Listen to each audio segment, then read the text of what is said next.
اعوذ باللہ من الشیطان الرجیم بسم اللہ الرحمن الرحیم السلام علیکم ورحمۃ اللہ وبرکاتہ۔ میری اسلامی بہنوں اور بھائیوں، آج جو وظیفہ میں آپ سے شیئر کروں گا، آپ اس وظیفے کو شعبان کے اس مبارک مہینے میں کسی بھی دن یہ عمل کر سکتے ہیں۔ شعبان المعظم بہت ہی برکت اور عظمت والا مہینہ ہے۔ اس ماہ میں ہم سب کے نام اعمال اللہ کے حضور پیش کیے جاتے ہیں۔ میری اسلامی بہنوں اور بھائیوں، یہ قرآن پاک کی ایک چھوٹی سی آیت سورہ کوثر کا وظیفہ ہے۔ سورہ کوثر کی بہت بڑی فضیلت ہے۔ یہ سورت نبی کریم صلی اللہ علیہ وآلہ وسلم پر اس وقت نازل ہوئی جب آپ صلی اللہ علیہ وآلہ وسلم کے بیٹے حضرت قاسم اس دنیا سے رحلت فرما گئے تھے، اور کافروں نے آپ صلی اللہ علیہ وآلہ وسلم کو اولاد کے طعنے دینا شروع کر دیے تھے، اور نعوذ باللہ آپ صلی اللہ علیہ وآلہ وسلم کو ابتر کہنا شروع کر دیا۔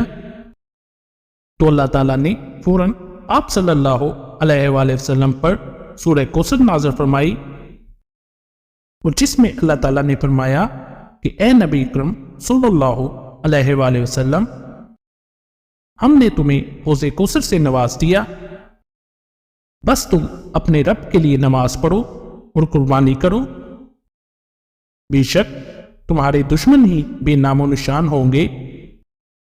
میری اسلامی بہنوں اور بھائیوں، سورہ کوثر میں اللہ تعالیٰ نے حوض کوثر کا ذکر کیا ہے، اور یہ میں آپ کو بتاتا چلوں کہ حوض کوثر جنت میں ایک نہر کا نام ہے، جس کا پانی دودھ سے زیادہ سفید اور شہد سے زیادہ میٹھا ہوگا، اور روز قیامت حضور صلی اللہ علیہ وآلہ وسلم اپنے دستے مبارک سے اپنی امت کو اس نہر کے پانی سے سیراب کریں گے، اور وہ نیک لوگوں کے لیے ایک تحفہ ہوگا، اور جو بھی اس نہر کا پانی ایک مرتبہ پی لے گا، اس کو کبھی پیاس نہیں لگے گی۔ معزز سامعین، آپ کو میں اپنے چینل نیو اسلامک ایجوکیشن میں خوش آمدید کہتا ہوں۔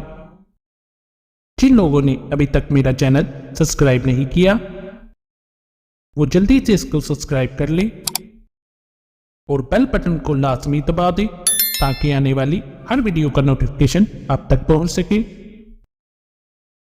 میری اسلامی بہنوں اور بھائیوں، سورہ کوثر کے اس وظیفے کو آپ اس مبارک مہینے کی کسی بھی رات کو سونے سے پہلے عشاء کی نماز کے بعد پڑھیں تو اس کی طاقت کئی گنا بڑھ جائے گی۔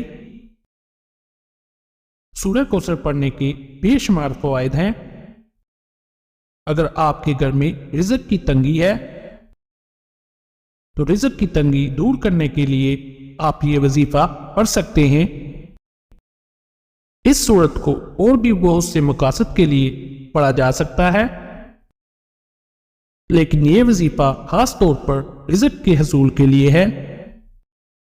اس سورت کو پڑھنے سے رزق میں اضافے کے ساتھ ساتھ اللہ تعالیٰ آپ کے گھر کی اور بہت سی پریشانیوں کو بھی دور کر دیتا ہے۔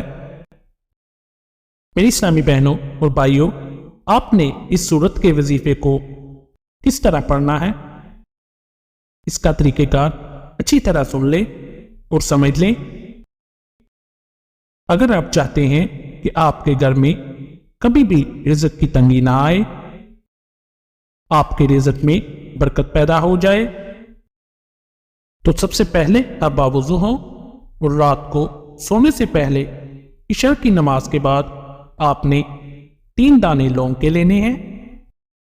جب آپ 3 دانے لونگ کے لے لیں تو ان تینوں دانوں کو کسی بھی صاف برتن میں ڈال لیں، اور آپ علیحدہ تنہائی میں بیٹھ جائیں، اور سب سے پہلے آپ نبی کریم صلی اللہ علیہ وآلہ وسلم کی ذات اقدس پر درود السلام کا نذرانہ پیش کریں۔ آپ نے کم از کم 3 مرتبہ درود پاک پڑھنا ہے۔ درود پاک پڑھنے کے بعد آپ نے سورہ کوثر کو